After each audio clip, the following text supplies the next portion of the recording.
Dans la forêt amazonienne, un territoire qui se mérite. 15 heures de route au départ de Lima, la capitale. Pas d'avion, pas de train pour aller à la rencontre des Ashaninka, un peuple indigène qui vit au fil de ce fleuve, le Rio Ene. Au bout du voyage, des Ashaninka au mode de vie ancestral.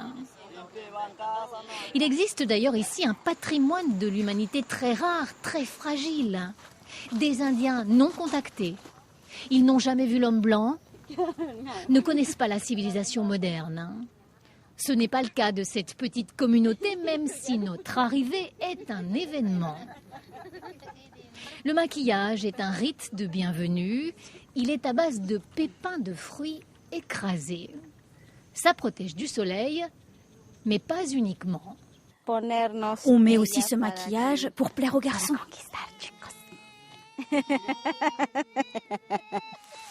Les Ashaninka vivent en autarcie alimentaire. La base de leur nourriture, c'est la racine d'un arbre, le yucca. C'est beaucoup de travail de déterrer ces racines. Mais il faut bien le faire pour manger. Pour les Ashaninka, la forêt est sacrée parce qu'elle nourrit les hommes. Le yucca, par exemple, se mange cuit ou transformé en boisson. Dans ce cas, les femmes mâchent la racine et la recrachent. La fermentation produit le fameux masato, l'unique breuvage disponible dans ces villages. Mais cette vie paisible est aujourd'hui menacée. Le gouvernement péruvien veut construire un barrage hydroélectrique géant sur le fleuve. 100 000 hectares de terre Ashaninka seront noyés. Parce que les Ashaninka forment une population autochtone, ils devraient théoriquement avoir un droit de veto sur la construction de ce barrage. Mais il faudrait d'abord que leur territoire soit officiellement démarqué, une démarche beaucoup trop chère pour ces populations indigènes. Alors ces autochtones se sont trouvés une ambassadrice pour défendre leurs droits. Elle est elle-même Ashaninka. Ruth Buendia va donc de village en village, avec pour seule arme sa force de conviction.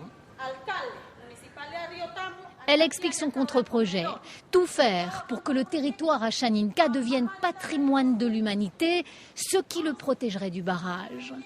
Un manque à gagner pour l'État péruvien, puisque l'électricité produite par le barrage serait revendue au Brésil voisin.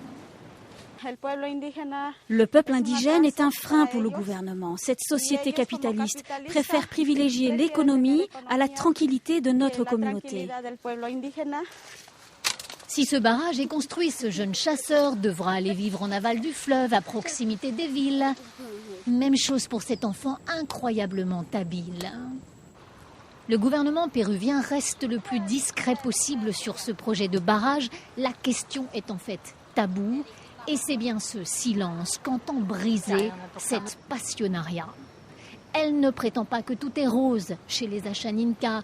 Elle reconnaît par exemple des problèmes de malnutrition chez les enfants, mais le barrage, selon elle, signera la mort à coup sûr de sa communauté.